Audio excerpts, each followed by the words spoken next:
Hey, what's up, everybody? What's up, everybody? Welcome back to Electric Cafe. Today's version is about Luke Vibert. Um, I wanted to just do an overview of my collection of his and just talk about him a little bit and kind of talk about some future plans that I have reviewing his albums. I think it was 2 weeks ago. I got a chance to.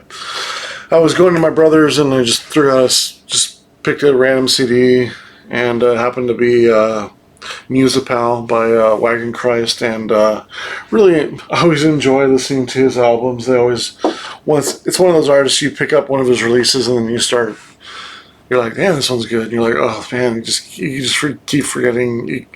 I go through these periods of just really enjoying his stuff, and then I may not hear one of his albums for like a year, and then I'll go back and hear a couple and be really into it. And every time I listen to his music, I get excited about his career, and I definitely wanted to highlight him on this video. So yeah, kind of what I mean.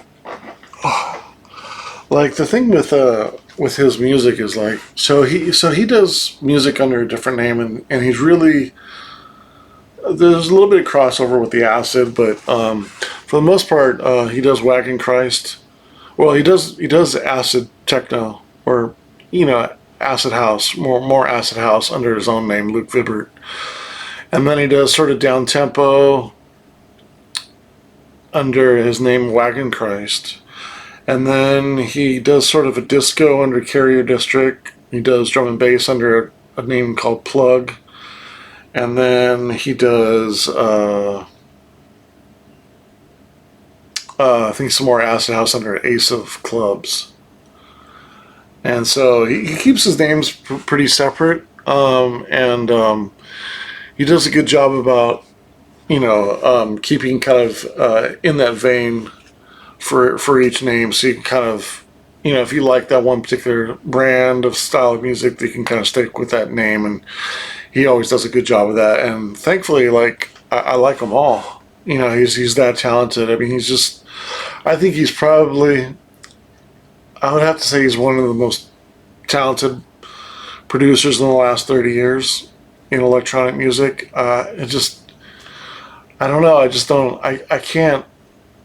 You can't pinpoint that many artists that are that good at doing a lot of genres. Like, I'm talking about completely different genres, like disco to down tempo to ambient to acid house, and a lot of places in between. Some urban stuff, some I wouldn't say IDM, but I mean, there's definitely some breakbeat in there. There's some jungle in there. Drum and bass, like I said. I mean, the guy does all of it very, very well. Not like just dabbles in it and some of it crosses the lines. So like, no, like, you go to Plug and you'll hear really strong drum and bass. It's just like there's not too many producers that can do 6, 7, 8, 9 different genres and do them really, really well. That's how talented he is.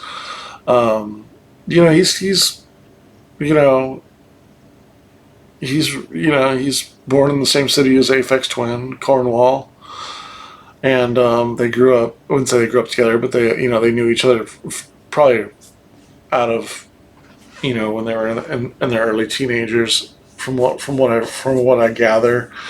And he's also like Aphex Twin as far as like pretty hands-on with making computers and making machines and being able to fix them, and as far as I know, from what I remember, he's just super talented like that, and he is like a sound savant when it comes to the originality and in the stuff that he uses. I mean, in the sounds that he makes, and the styles and stuff like that. I mean, he's just all over the place. He's just like, everything he touches is really strong. So just want to kind of go over just an overview, and then I'd like to.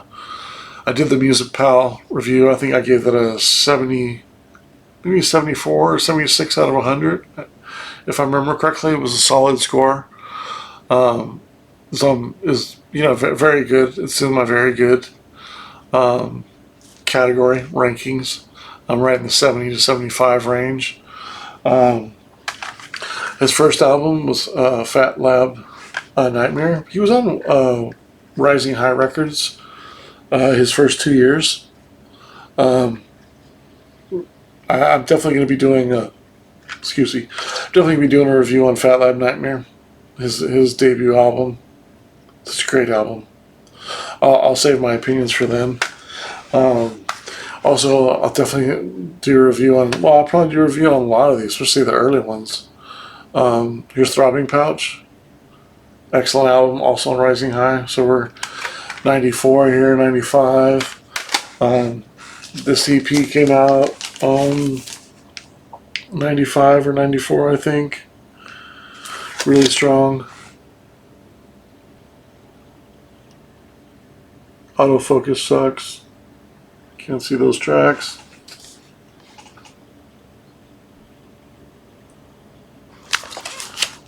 Chicago's Back, Breaking Bat. Gone, Electric. Sleeper.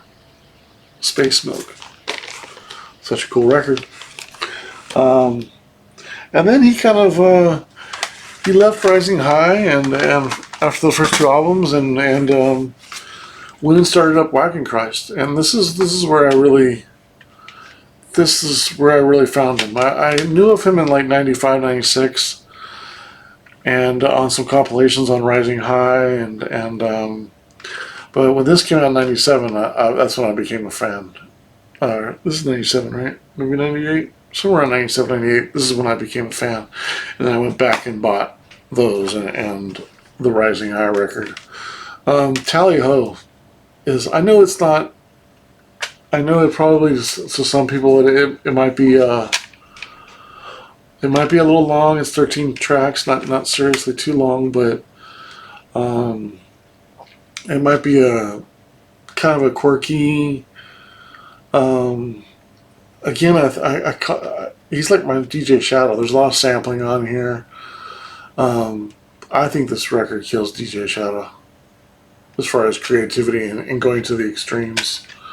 Fly Swat is really cool. Crazy Disco Party, the title track, Tally Ho. Musical Box and Shimmering Haze are my two favorites on here. Piano Player Hater. Rendell Shack. Lovely. Such a great album. I think this is really an underrated album. I have the two singles from the album. Here's The Power of Love, which I can't remember which track it was. Power of Love, Power of Love, Power of Love. Yeah, Power of Love isn't on there. That's right. I know. Here's Lovely. Lovely was on there, and it also has Rendell Shack on here. Oh, no, Pretty Crap. Pretty Carp is my... Pretty Carp. Pretty Crap. Pretty Carp. Pretty Carp is my favorite track on here.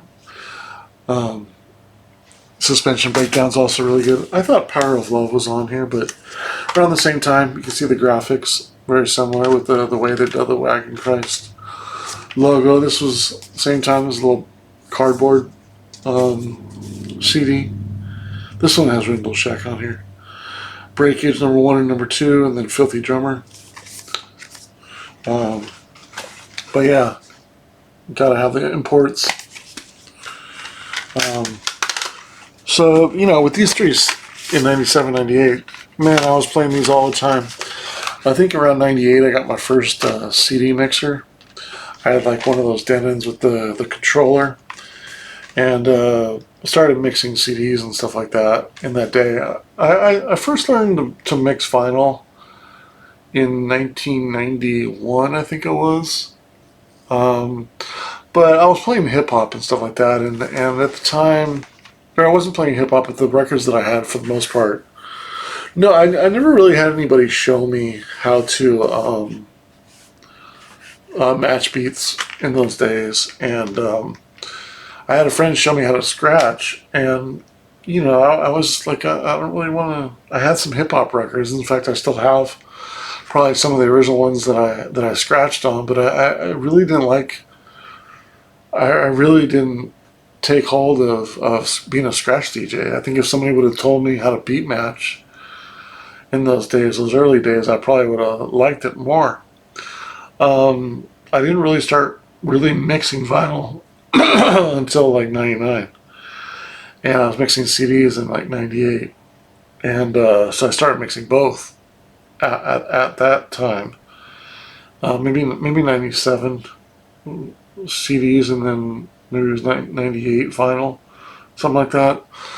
But yeah, like I had turntable all the way from the middle 80s from when I was a kid, but really, I mean, I didn't have I borrowed a friend's mixer one time. He left it at my house, and that's when I learned how to like scratch and stuff like that. He showed me how to scratch and stuff like that, and I just it didn't really catch on. But I'm sure if somebody would have told me to beat match stuff like that, I would have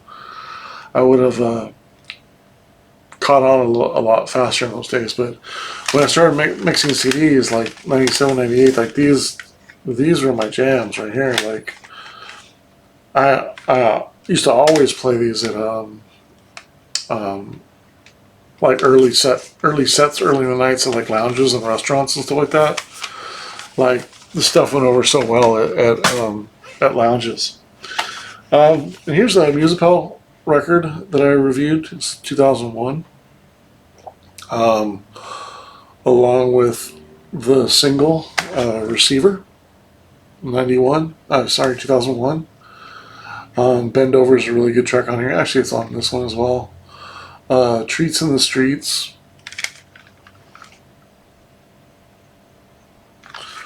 So here he went on to Ninja Tunes, so Rising High Records to Astroworks, to then he goes to Ninja Tunes, which made total sense for him to go to Wagon Christ to be on Ninja Tune.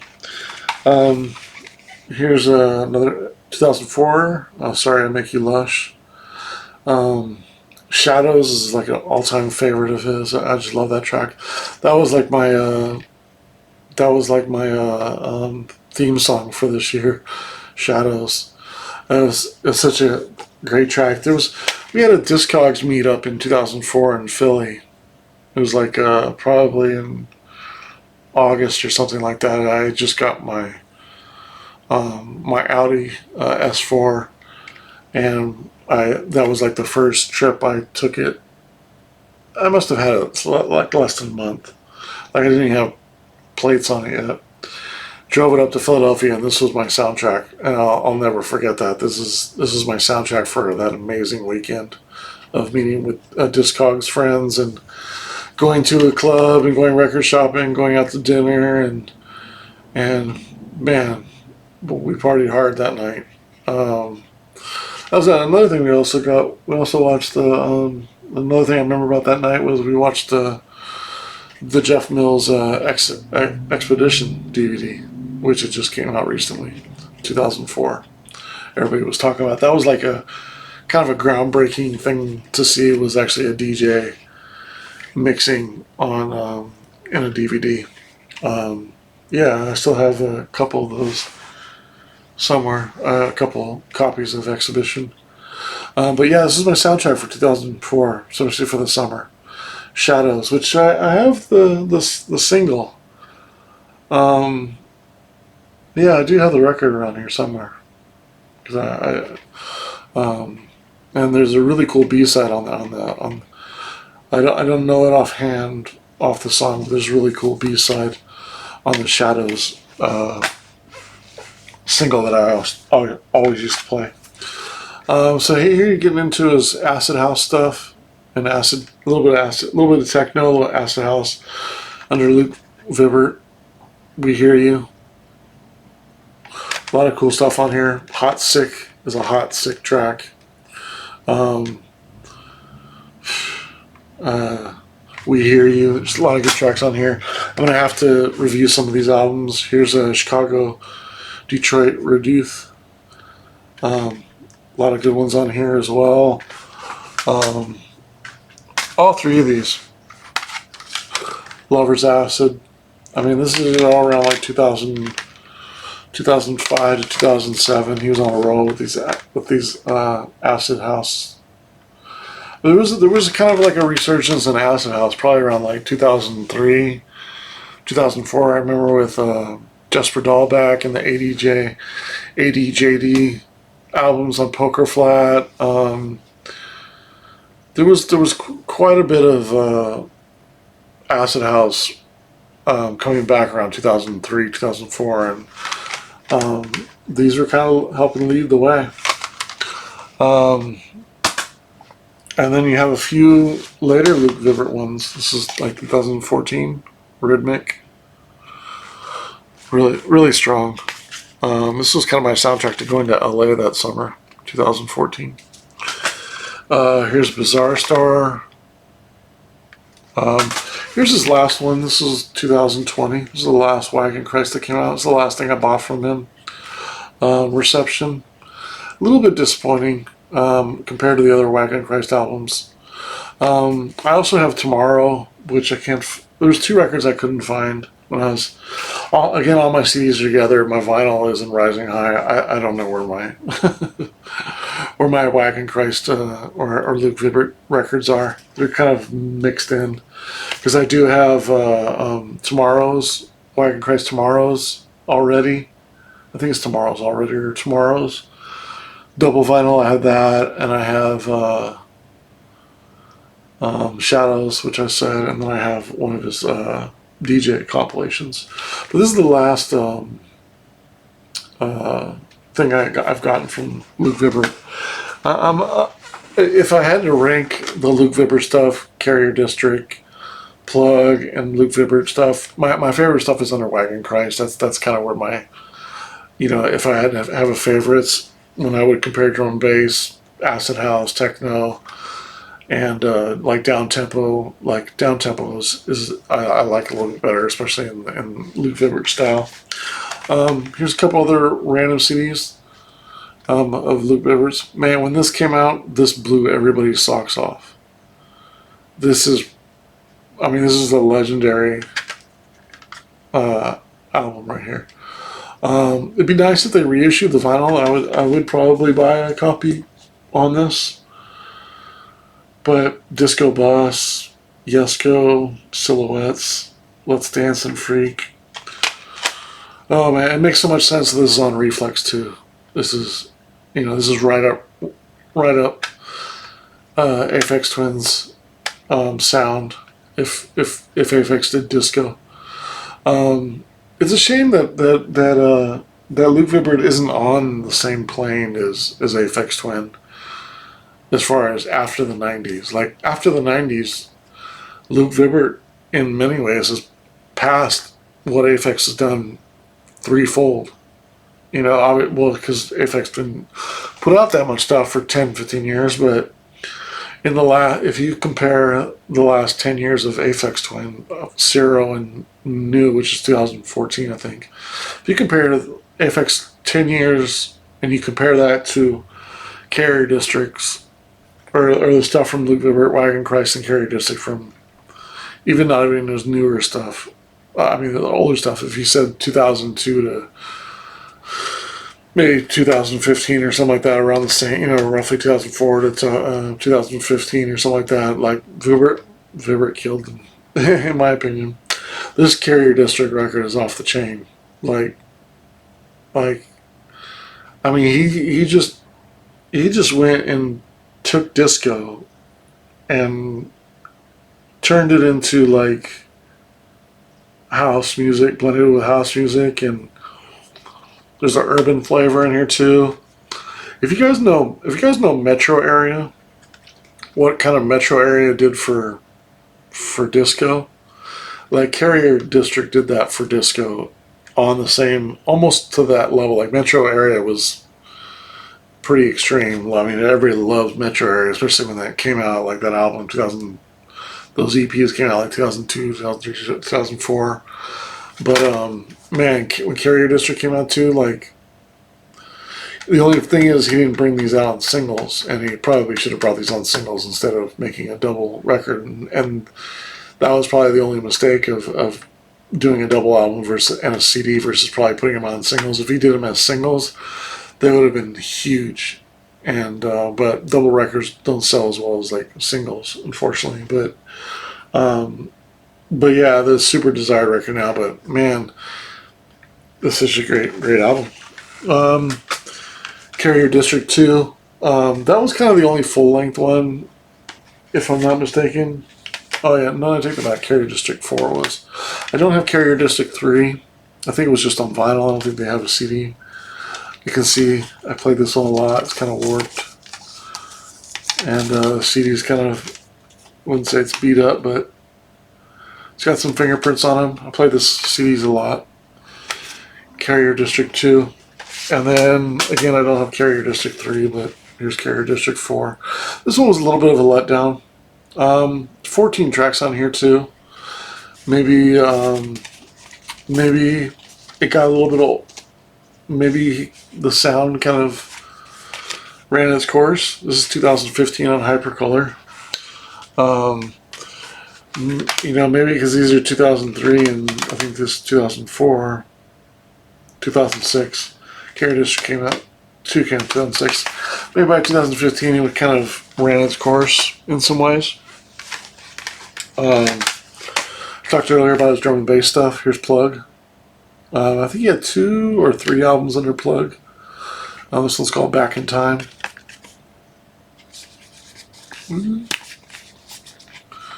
Solid drum and bass.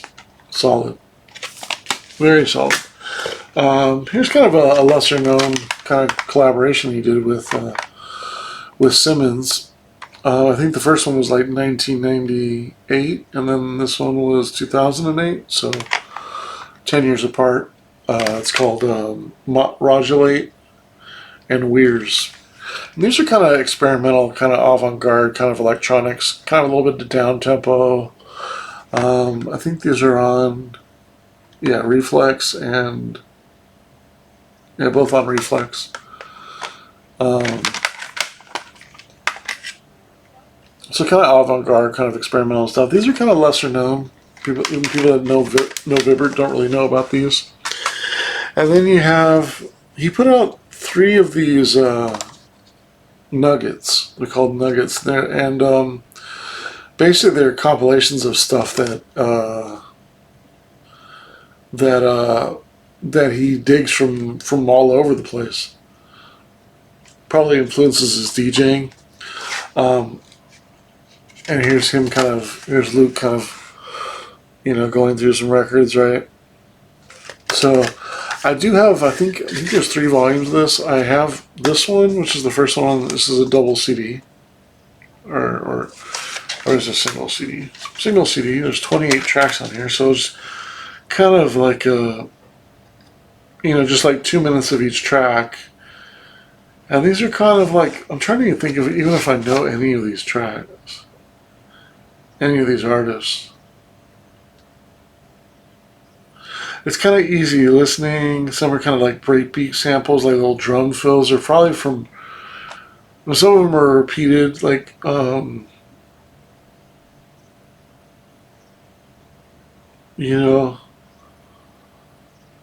don't recognize any of these artists' names. Eddie Warner, Roger, Nino Hardini, Anthony King, Heinz Funk Electronic Combo, Johanna Group, Fred Weinberg, David Holland, Cecil Lauber. Yeah, I don't know any of these names, but there's a description next to them, and there's like a 1-2 minute track. And these are just like nuggets that kind of inspire him that he probably, uses for samplings and uses for DJ. I think of all of these, like I know all those pretty well. I really haven't gone around to this yet. I need to kind of get into this a little bit. And I also have, I think it's a 2x12 or 3x12 nuggets, either part 2 or part 3. I have on vinyl. That one's also one of the ones I couldn't find when I was listening. I haven't even opened that one yet. That one's still brand new. I think these all were like 2015, 2017 or so, maybe 2013, somewhere around in those years. These 3 EPs came out, or these compilations, and these are kind of just sound compilations that he probably, you know, found influence in and uses DJing and stuff like that. And he might even use some of this stuff in Wagon Christ, you know, and probably stuff like on Ace of Clubs and stuff like that. He uses it as well. You know, so I do gotta do my homework and catch up on those too. Of the other stuff, I know really well. But again, I'm a big fan of Luke Vibert stuff, so most of these I know. But you can see quite a collection, roughly 20 CDs of his over the last almost 30 years of collecting his music. You know, you just go through the career of from ambient stuff to down tempo to acid house to disco to drum and bass to techno, just and break beats and jungle, and the dude's just like all over the place and just very talented. He's probably like a walking encyclopedia, I imagine. You know, when coming to like sampling and things like that, he's just a genius on so many levels.